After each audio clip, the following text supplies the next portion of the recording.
Hey everyone, and welcome back to the Firefighters podcast, where we seek to develop, inspire, and motivate the world of the emergency services operator through a series of wide-ranging conversations. Now, before we go any further, just hit that rate, follow, or subscribe button on whatever platform you're listening to. It's a key performance indicator for us and helps us reach even more people. Now, here's what we've got for you today. I don't really do rest days. I think active recovery is just as good as anything. So even if it's just a swim for 30 minutes, if I had a really hard run the day before, the next day I'll maybe do like just an hour really easy. Sometimes it's not always about getting out running, it's about just getting out. And most of the time it's early mornings, 5 o'clock. In the evening, sometimes I go out as late as 9:30, even when it's dark. But yeah, that's the commitment you've got to give if you want to be the best version of yourself. When I'm training hard, I only think about the effort. That's all that's going through my mind. But when I'm running easy and I'm out for like maybe 2 or 3 hours, I put a lot to sleep during that 3-hour run.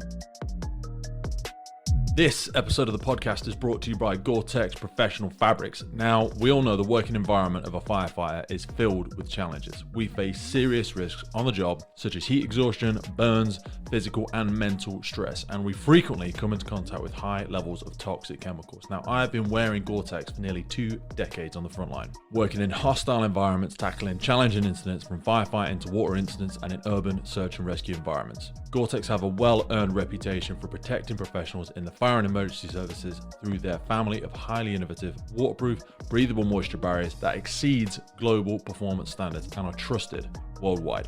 Gore-Tex, going further together. Ricky, welcome to the podcast, my friend. Hi Pete, how you doing? I'm awesome, my friend. How you feeling? Yeah, not too bad, to be honest. Like I've felt better, but I'm not too bad.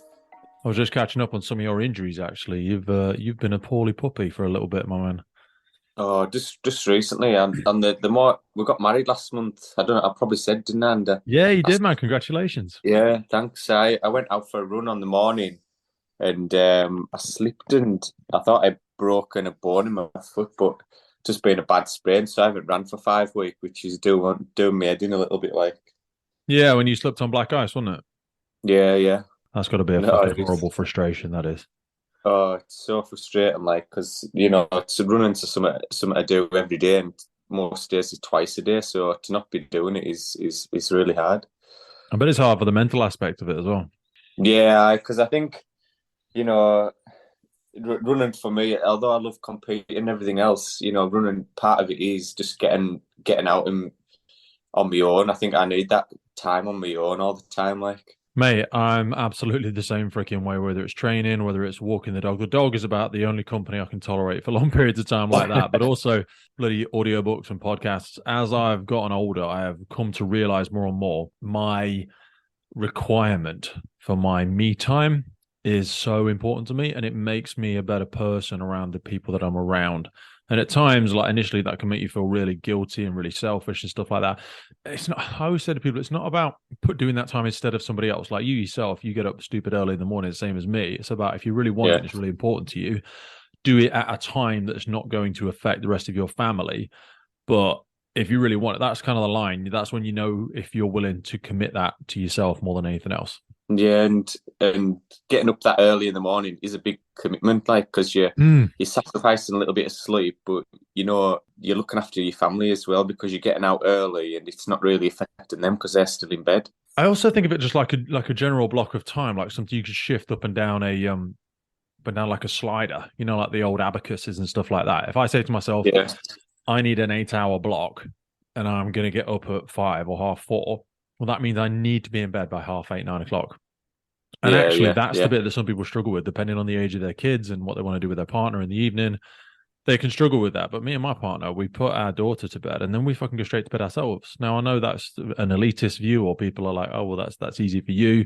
But it's where you place that importance. And like some people like to sit up with their partner and watch TV in the evenings, which is absolutely fine. But my personal argument is like, no, very few people are doing anything fucking productive past 9 p.m. at night. They're doing jack shit. They're just watching crap. Yeah. So what's the point in staying up and doing it? I agree with you, because I think that's something I think about late in the evening sort of thing. I think, right, I want to get up at 5. And I wake up and like say, well, if I'm bed by 10:30, I'm asleep by 11. 6 hours is enough for me to get by. Hmm. So obviously, it's not great all the time, but when if I want to get up at 5 and get out for a run before I start shift at 7:30, Yeah, that's what you've got to do. Like, 100%. What I love is when I'm looking across the landscape of social media, which is where I tend to stalk a lot of people, it's incredible to see people like yourself and others in our kind of field, but also just kicking ass and taking names in their own passions as well. And a big part of this is trying to help people get a bit wider understanding of the people that are in the emergency services, because they tend to be a really eclectic bunch of little freaks, don't they? And I find there's some beautiful people out there. yeah, definitely. I mean, the fire service and the emergency service in general, it's a strange place to be working. You've got a real wide range of characters in there. That's kind of what makes it the one of the first favorite places for me, though. I think my role as like a watch commander is like protect the freaks. And I say that, and the people think, oh, it sounds really horrible. I say that in the loveliest, lovable, huggable term. It's like the watch culture wouldn't be as good as it is if we didn't have those quirky, beautiful, crazy people, because they're the ones that come up with the good ideas. They're the ones that have that assertiveness, have that sort of aptitude for the type of work that we do. I think if our people tried to exist in a corporate world, they would really struggle. And I think just with their mental health and everything in general, they're like kinesthetic people out there. That they're doers, they're thinkers, they are, Yeah, they're people that like to do shit with their hands and have a different day every day. yeah. I always wanted to do something. I mean, it was just something. I spoke to another one of the lads at work, and I said, they've got some big characters retiring in the next sort of Oh, year mate, to all the time now. yeah. And it's like once them characters are gone, no disrespect to some of the new people coming through, but them characters don't get replaced. You No. know, these new people coming through, they're nothing like them. So yeah, it's a strange time at the minute with a lot of people going and a lot of fresh people coming through. But yeah, it remains to be seen how we get on with them. I'm optimistic. I think I always say like safe spaces is where culture grows. If you're in a place where you're brand new and you're a little bit scared, and someone on your way into this place, someone has rammed EDI and freaking fairness and don't get sacked and here's a social media policy and all that sort of shit, it can be a little bit scary and you can be a little bit reluctant to kind of let your hair down and, show your true personality. But I don't believe that these people are void of personality. I think they just don't have some of the same life experiences that, like you say, the boys and girls that we've been working with for 20 years perhaps have, because you're one of the old hands on the watch now. Yeah, I mean, obviously, I've been in 17 years now, and I started off and I was one of the youngest on the station, and now I'm sort of, by our crew manager, I've most experience on the watch. So yeah, it's really strange to go from being so young, and it seems to have gone so quickly. Yeah, you're looking around the truck or you're looking around the parade line, and you're like, fucking hell, I've got, 3 or 4 times more Yeah, experience. Or, people are looking to me and I'm being assigned as a mentor. And I know you're sort of going through the promotion process now. But before we get too much further, can you just cycle us back? Kind of when did you join the emergency services? Give us a little bit about where you're from, and then we'll kind of go into it. yeah. So I was born and bred on the west coast up in Cumbria.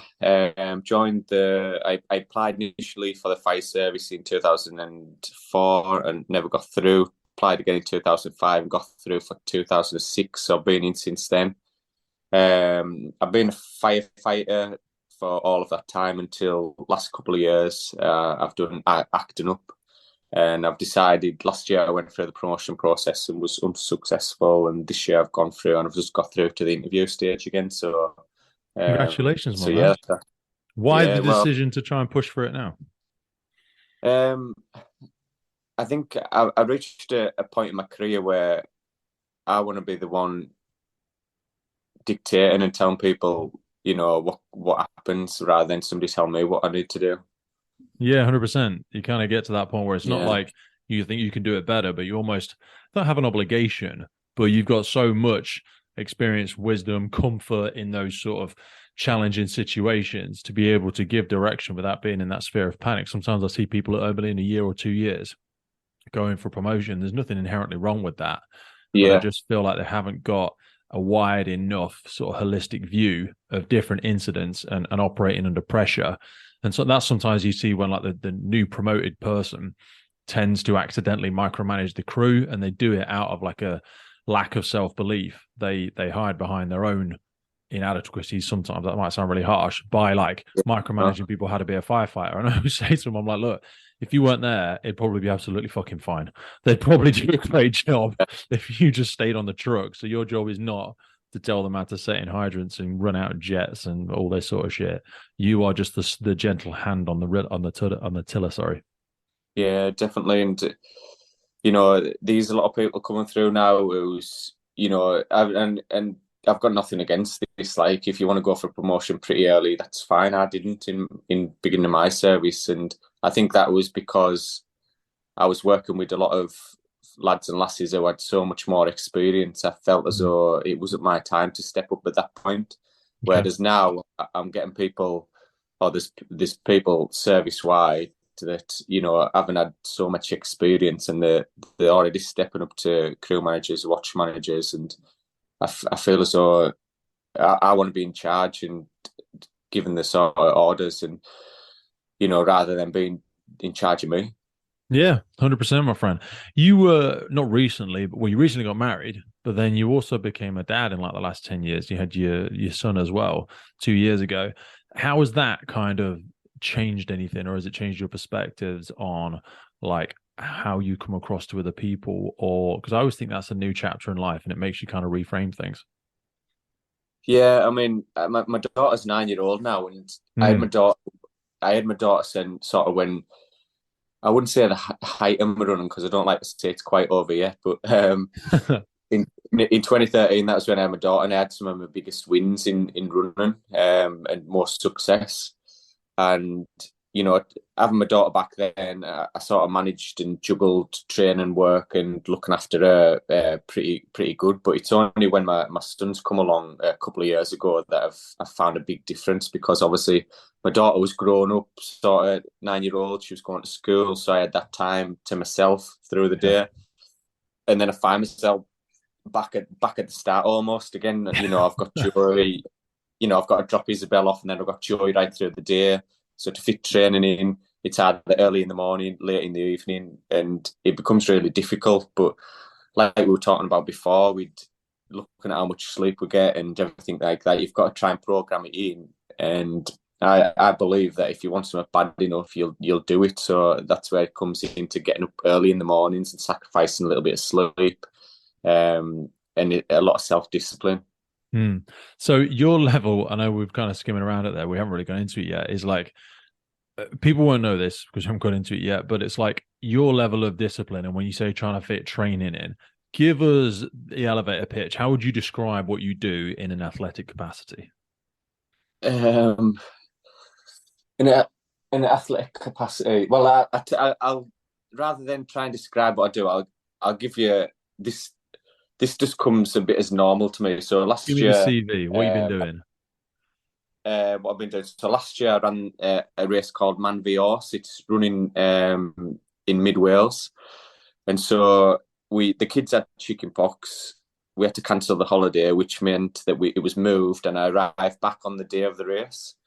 So on the way back from Tenerife, our flights were cancelled and we had to get a later flight, which meant I was getting home even later, so we delayed. And I sat on the 4-hour flight with Joy on my lap, who didn't sleep the full flight, so I didn't get any sleep at all. We arrived back in Manchester at 5 o'clock. We were delayed getting our bags, and then I had the decision to make that we'd come in 2 cars and prepared for this, but we had a decision to make that was I going to drive till mid Wales, which is a 3-hour drive, and run this race, or was I going to just drive home? And I decided to go. So bear in mind, I haven't had any sleep at this point for over 24 hours. So I drove the 3 hours to the race. Ate a bag of, I prepared a bag of porridge before we'd travelled to the airport. So I couldn't get order of any milk, so I filled it with water and ate a bag of porridge, which was cold. Pulled over the side of the road till Wales. Got there just in time to pick my number up. ran the race, won the race, beat the horses, and then drove 5.5 hours home. And I think that's to me, like I'm not boasting or anything, but that would be a description of how I put some of my training. So most of the time it's early mornings, 5 o'clock. In the evening, sometimes I go out as late as 9:30, even when it's dark. But yeah, that's the commitment you've got to give if you want to be the best version of yourself. That sort of training, though, that volume of training that's involved in runners. I've had a few really long distance runners on here. We had a gentleman who's ran around the UK raising money for military mental health. Effectively, he had a few of his comrades, I think 11 of his comrades, commit suicide, unfortunately, and he ran around the UK, which was something. I forget how many marathons it was, back to back, day after day. And then we had James Ball recently, who had done the Marathon des Sables, and the volumes that are involved in some of these was just colossal. And it's the fucking time that you must have to commit to this. What does a standard training week look like for you? So would you describe yourself as a fell runner, a marathon runner? How would you describe it? Yeah, I mean, I'll probably ultra marathon runner, but I run anything from 5K on the roads till the most I've went is like 62 mile. But yeah, the training has obviously changed a lot in these last couple of years. We've had various injuries and stuff, and just recently I've had 5 weeks off running just because of a injury. But yeah, sometimes most weeks my mileage is over 100 miles a week. Sometimes it's sort of closer to 130 with a little bit of swimming in there as well. But yeah, it really does differ from week to week at the minute. But as soon as Joey goes to school, I'll be a bit more back to normal, if you know what I mean. How do you keep an appetite for it, given the distances that you have to do? But also, like, you're quite a tall guy, aren't you? How tall are you? 6'3". You're 6'3", so that's a lot of bone to be going through, knees, ankles, hips. Yeah. Do you have any concerns about the impact on that? How's the body feeling? I mean, we spoke earlier, like you say, about slipping on the back ice, and I know you rolled your ankle as well recently. How do you continue to justify putting in these kind of distance? Because I always say with lots of exercise, there's no solutions, only trade-offs. So, okay, I've spent most of my time lifting stupid weights. And as a result, I've had prolapse disc in my back, I've torn pecs, I've snapped tendons in my knee. So, there's no right or wrong. But I think if you want to be very good at anything, you almost have to have an element of an unhealthy obsession to it. And that itself comes with a cost.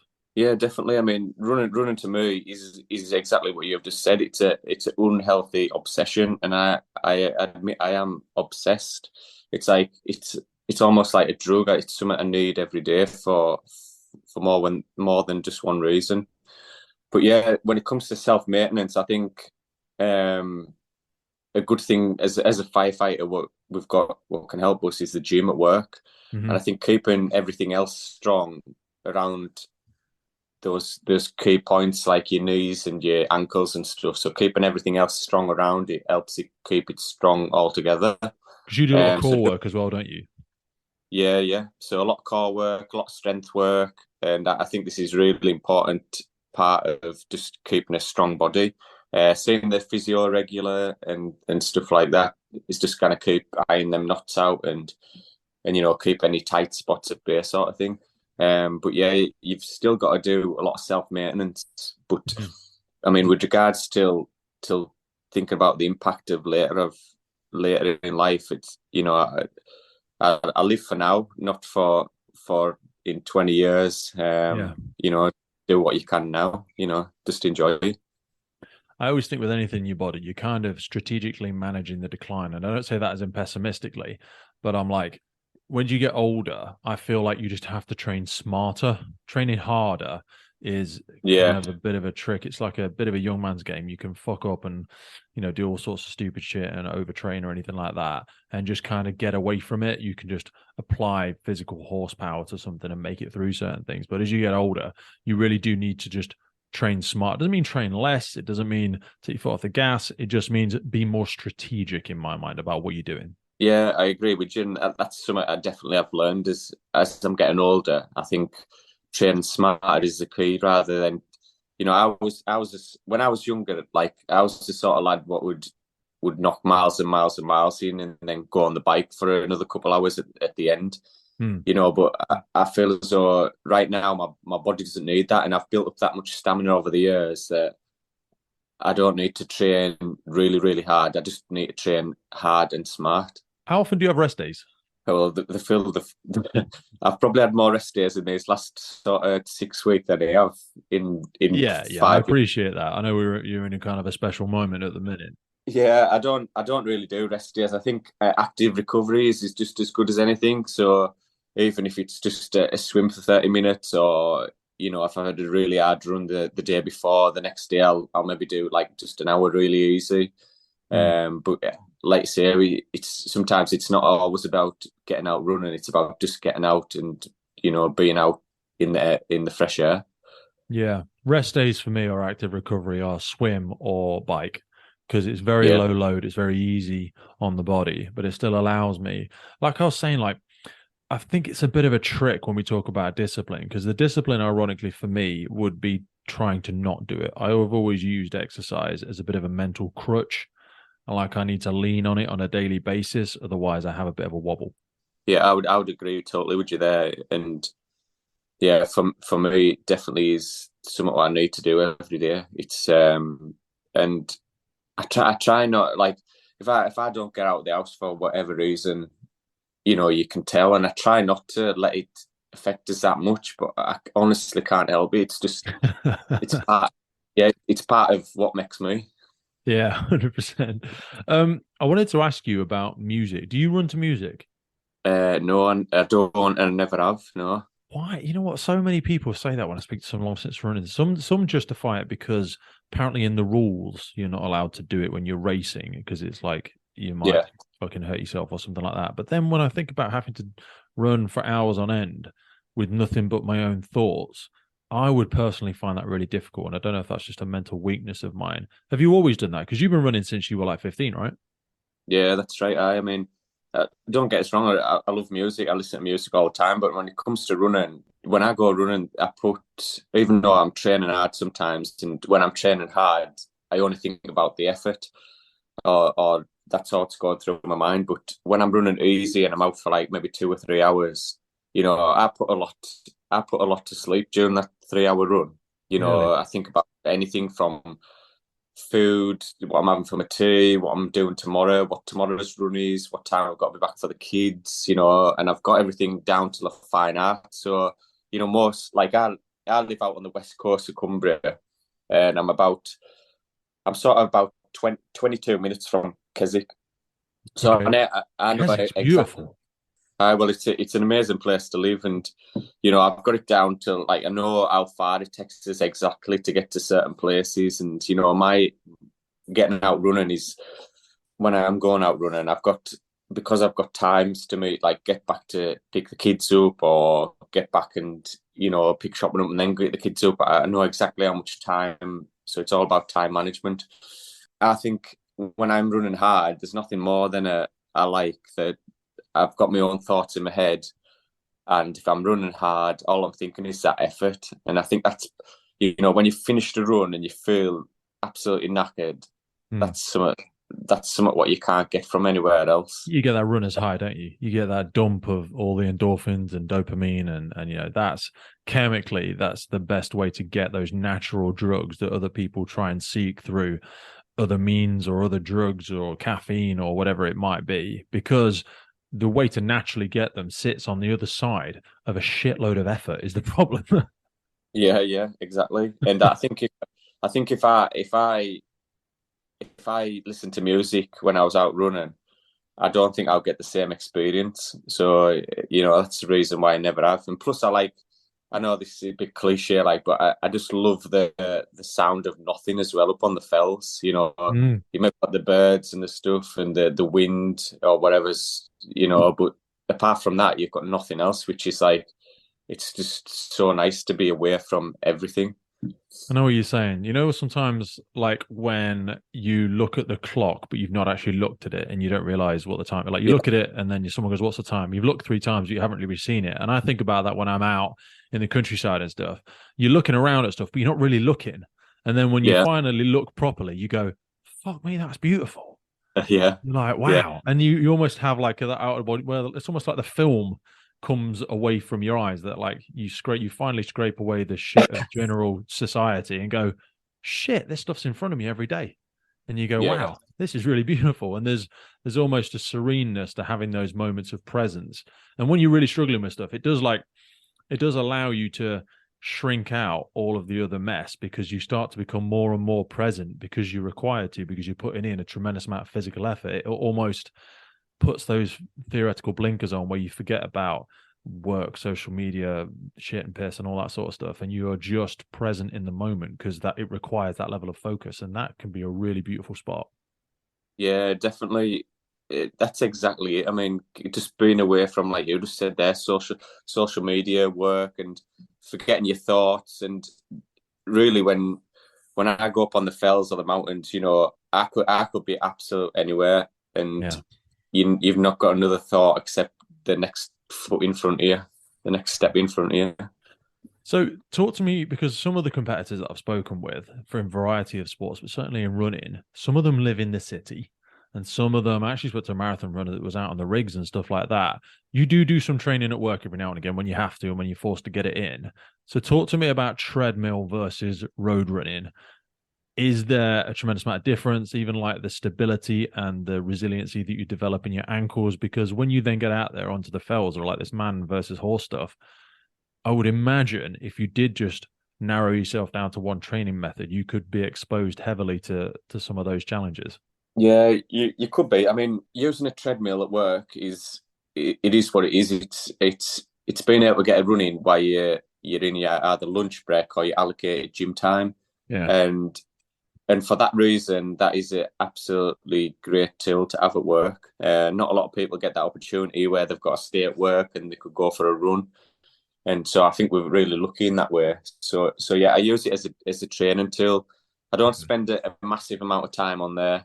I try and do, if I do go on it, I try and key in like a key session. So whether it's like a hill rep session, or maybe say in the time what I've got, I can do 5 times 1 mile, at a good pace.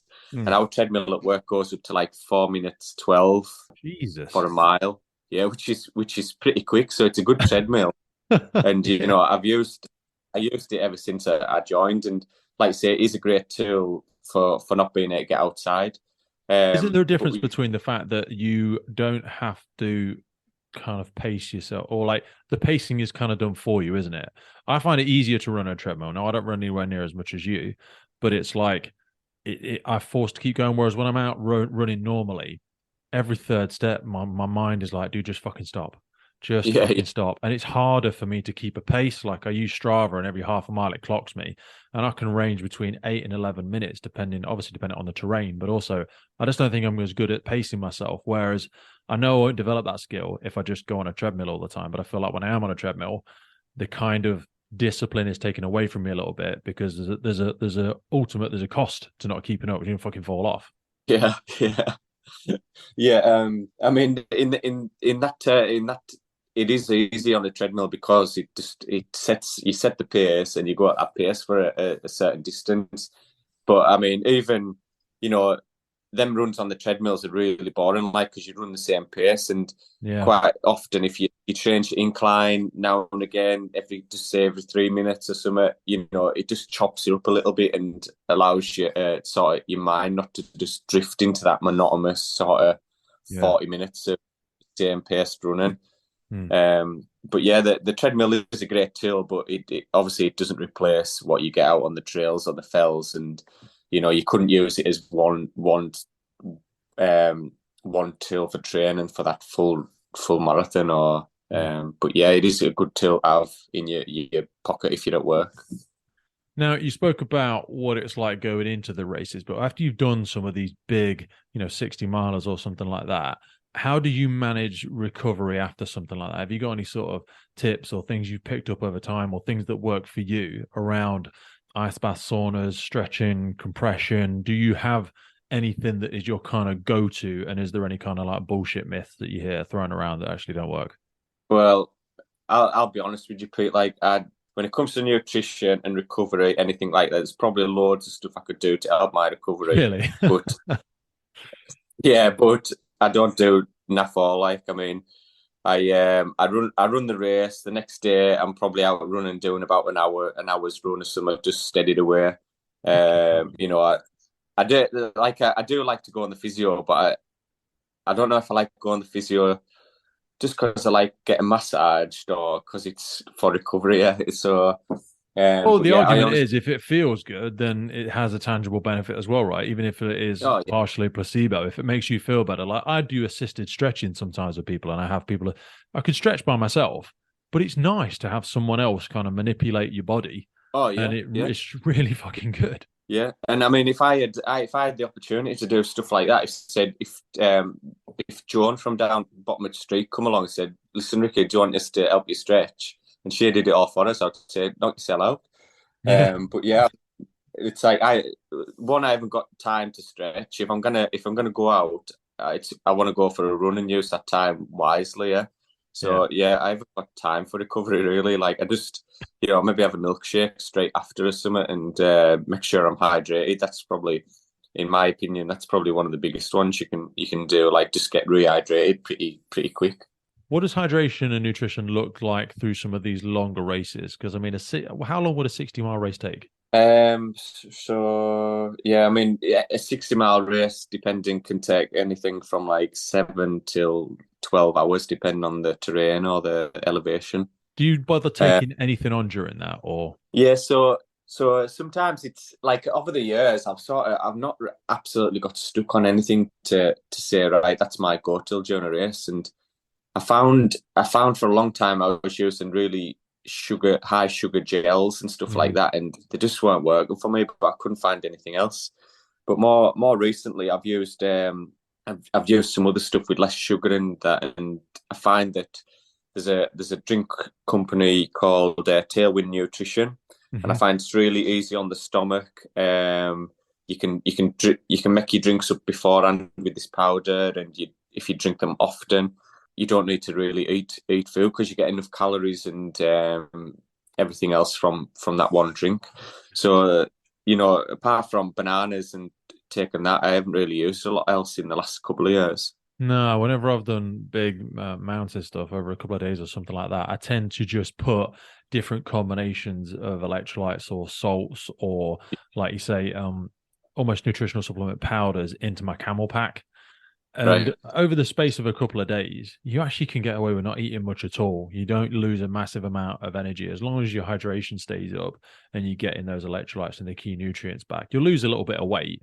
But like you say, the counter for me is if I try and have sugary stuff or even just most food, to be honest, because just from a physiological perspective, it pulls all the blood, I don't pull all the blood, but it pulls a percentage of blood away to then start digesting this thing. And I end up just feeling Yeah, sick. yeah. Too much sugary stuff, and that's been the same for me. And I just hasn't agreed with my stomach, and you you get a lot of sugar spikes and stuff, which doesn't help during a 60-mile race. Yeah, 100%. I wanted to ask you about footwear because you've had you're sponsored by Solomon, aren't you? You've been had like a 15-year deal with them now. Yeah. I've been with them for a long time now. How did that come about, and how does that sort of thing work, and the support, and how have you found it beneficial? Yeah, so I'd heard of the Salomon UK team back when I was racing as a teenager, and I always thought, oh, I wonder how you get onto that team, and nobody really knew how you get on the team. But anyways, I got to the point where I'd raced a lot of what I wanted to race in the UK, and this was probably about 2007. So yeah, I was 22-year old, and I wanted to try a couple of races abroad. So I travelled to Italy to do a sky race, and I travelled to Andorra within a couple of months of each other. And on the back of them, because I had a half decent race result, the team manager for Salomon UK got in touch with us and said, "Listen, do you want to join the team? We've seen your results and would like to sort of sign you up." And I was like, "Yeah, that's absolutely brilliant." I can remember I was still at my mum's house then, and I got a phone call out of the blue, and I was like, I couldn't believe it really, because to be picked up by a team like that is just great, just for the amount of kit and stuff you get. Mm. But yeah, I mean, I got signed. So I got signed up with them in 2008, and 2009 was probably one of my first big years I had with the team. I finished third in the Skyrunning World Series, and I won a big race called Zagama in Spain, which is a real massive event. So Zagama it's a marathon of the mountains, and it's got, off the top of my head, something like 2,500 meters of ascent. But it's probably, so you've got the Tour de France cycle race, and it's probably the closest you'll get to the Tour de France in a mountain race. I mean, you've got this little village in Spain. Everybody absolutely comes out to support the race, whether they're volunteering or doing the results or just supporting on the mountain. And you've literally, I'm not joking, have a look after this. It's called, if you type in Zagama mountain race, it'll come up, and there's literally thousands of people out on the route. And I turned up to this a bit of a dark horse, and I ended up winning it, which was like an absolute massive win for me. Like, Jesus. And then I think I won 1,500 euros. Oh, wow. Yeah, I suppose you're racing at that level. There's cash prizes now. Yeah, it is. And I won 1,500 euros. It's a lot more now. Like, it's had a bigger pay rise than firefighters have. So yeah, I remember after the race, I honestly must have been absolutely wasted, because I bought 10 bottles of champagne, and I think they were like €100 a bottle. And they brought them all out and popped them all, and that, and everybody was absolutely going mental. And they never charged us for it. They said it's on the house. So yeah, it was the party was as good as the race, anyways.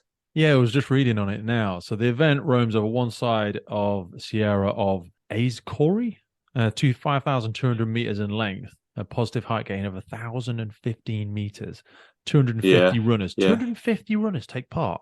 That's a big fucking. How big are some of these cohorts when you're running that sort of stuff? And there are some big cash prizes for it as well.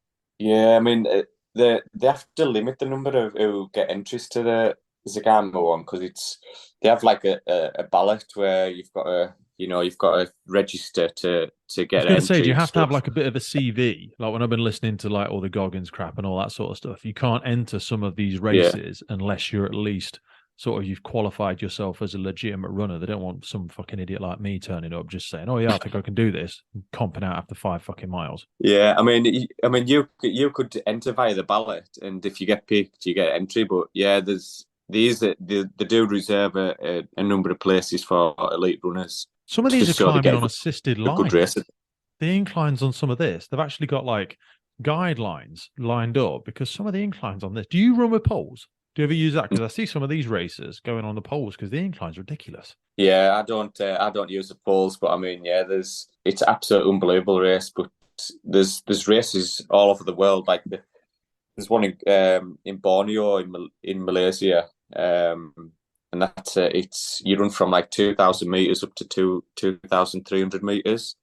And do you train differently for something like that? Because looking at it, I believe that would require a lot more quad strength than just endurance. Do you know what I mean? I feel like people that would just train for a standard marathon, like in the Olympics on a track, would not fare as well in here, because some of these guys and girls look like they've got some strong quad drive in them. Yeah, I mean, obviously keeping strong for stuff like that is important, having strong quads, but the hard thing is coming downhill, because people aren't used to it. If you run on the flat, you're not used to running down, and usually they're coming down what absolutely knackers your legs. So obviously in a race like that, knee over the front of the toe, isn't it? Yeah, the patella tendon just starts screaming at me when I do it.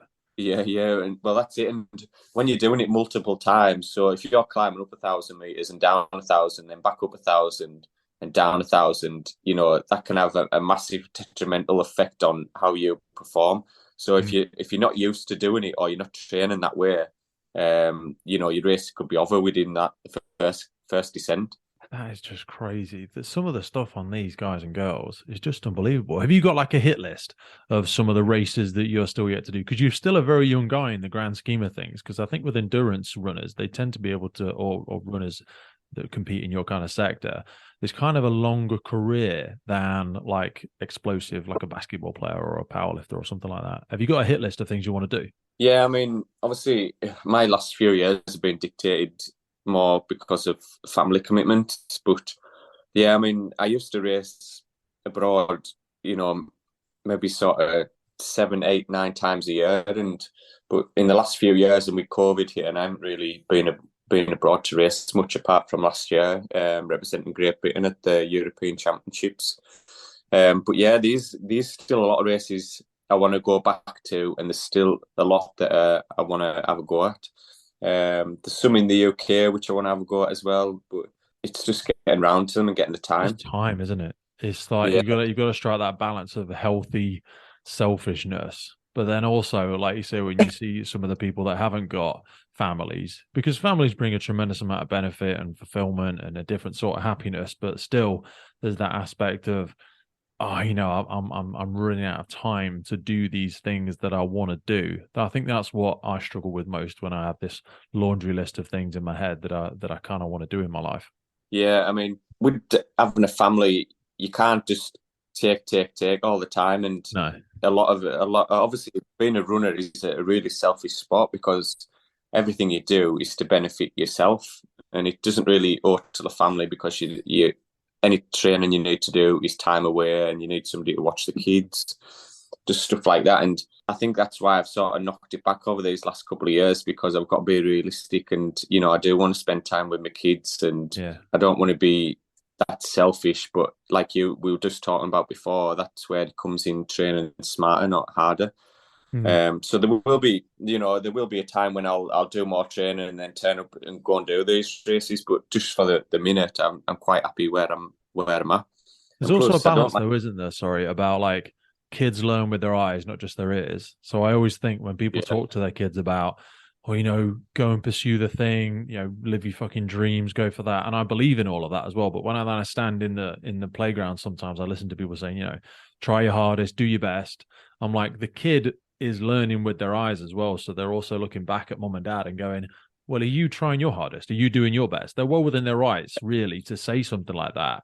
And the demonstration that kids learn, your life is the best example, not your life, but well, yours is an example, but that's the yeah, best example that we give to our kids. It's how you're living, because it's not just telling them what to do. They see what you're doing, and when they get old enough, which your eldest will be getting there in the next couple of years, and they should ask. I always talk to at the dinner table with my daughter about what I'm scared of, or what I'm excited about, or what I'm trying to do, or if I miss a promotion at work, or if I miss a thing, I talk to her about it. And she's like, sometimes she'll get upset, and she'll be like, oh, Daddy, why didn't you get it? Or, don't they like you or something like this? I'm like, baby, that's just the cost sometimes of going for stuff. You've got to put yourself out there. yeah, You've got to be willing to fail. But I feel like that muscle gets a little bit weaker as we get older. Like we worry about losing face, we worry about looking stupid, we worry about that failure and what it means to fail as an adult. But kids do it all the fucking time. You send them to a scary club on a yeah, Saturday. That's the first time they've been there. They move up in school. They meet a new friend. They're doing scary shit all the time. And yeah, that muscle can weaken if you're not, like yourself, putting yourself out there every day to, I'm going to go and do this difficult thing and it might hurt. And daddy's got an injury or daddy didn't get this job at work. But what's the alternative? Just fucking preaching and yeah, not actually doing. yeah, exactly. And I think being learning to fail is part of life, and I think I have real trouble with and that's maybe why I don't turn up to races as often when I don't think I'm fully fit.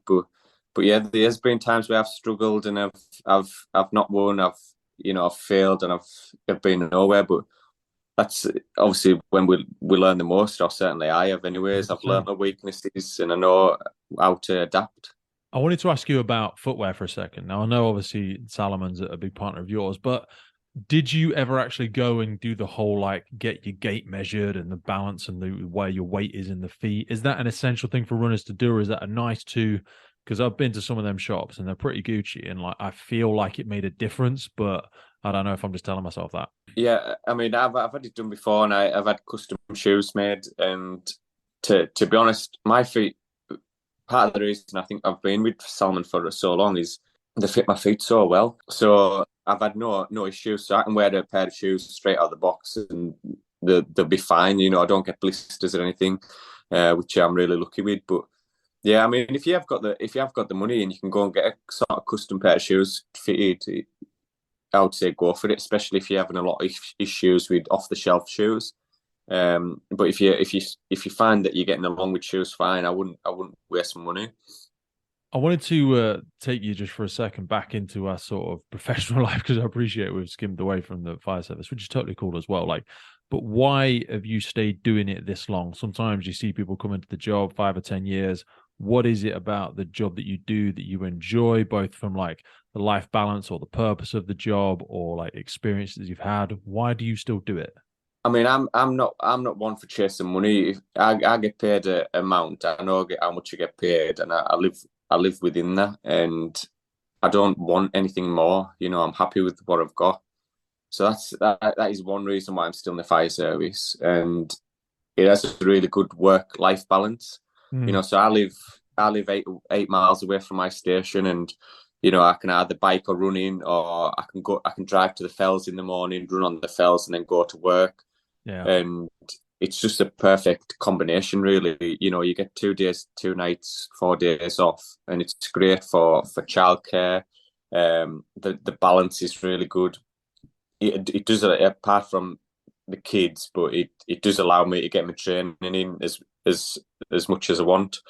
But yeah, it's a great job. I love working in the community. I work with a great bunch of people, Yeah. and I don't feel as though I'll get any of that anywhere else. No, it's a real unique balance being in a job like that. And like you just said there, I think the work-life balance is one of the best parts about it. People feel differently from when they've done 9 to 5s since the day they started, but having that time during the day, especially when your children are young or even when they've grown up, having those days to yourself allows you to get into those other passions that ordinarily I think most people are just never going to be able to do because they get to their weekends and they're just counting down the hours until Monday hits again. Whereas we get that luxury. And obviously, like I say, it comes at a cost because no, I always say people don't join the emergency services for the income. They join it for the outcome. They join it for the things they get out of it. They get it for the space and also what they do in the community and the incidents they get to attend. They get a real tangible benefit from seeing the difference they can make in a very short period of time when you're turning up to an incident, a house fire, a car crash, whatever it might be.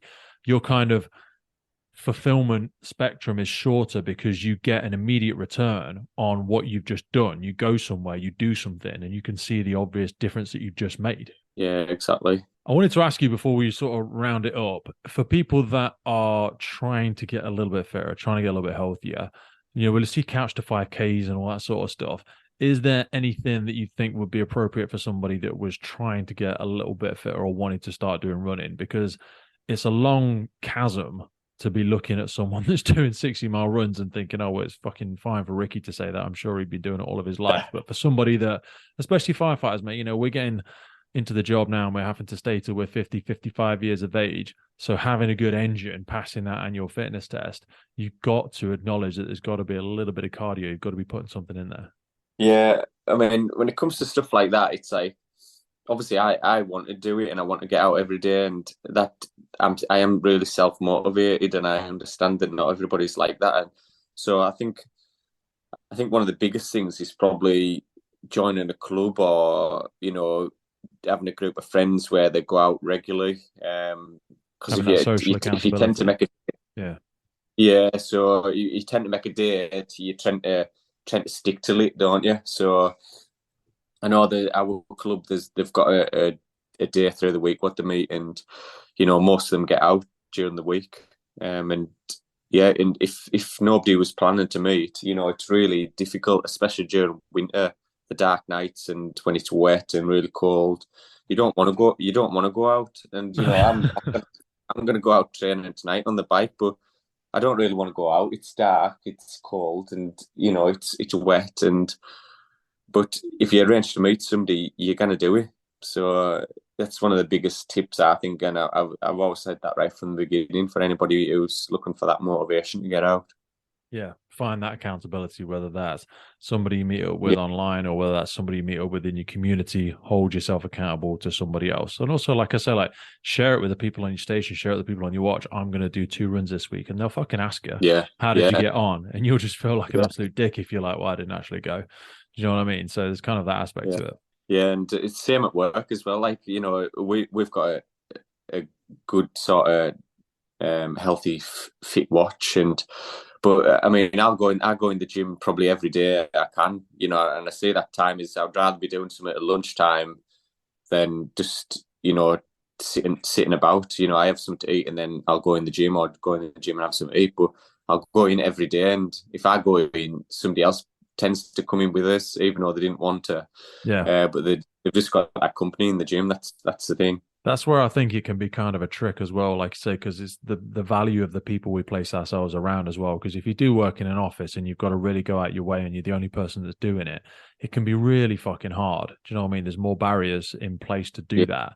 But people have got to leverage those opportunities. You know, that value of association, making it part of your conversation, making it part of your daily routine. We forget how much better we've got it versus the police and the NHS and stuff like that. They don't have, you know, gyms on stations and all of that. The game really is set up to win. Yeah. But if you can put yourself around people that are in that similar mindset, it really is just a performance enhancer, I think. No, yeah, without a doubt. And, you know, you like you say, you be around people like that, you tend to become that person. That's it. 100%. Thank you, my man. I'm going to be super respectful of your time because I know you've still got to get out there in the dark. I'm lucky.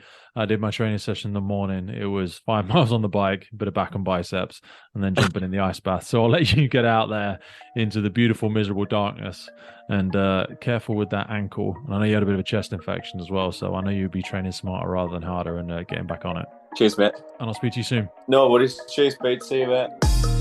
Firefighters podcast is put together to develop, inspire, and hopefully even motivate those individuals who have chosen to serve our communities and be part of the first responder family. It's brought to you by myself, operational firefighter Pete Wakefield. If you have enjoyed today's episode and you want to see the podcast continuing, please head over to our Patreon page where you can support the ongoing efforts of the podcast. Please hit that follow, subscribe, or rate button on whatever platform you're listening to. Please support your emergency services responders, and thank you for listening.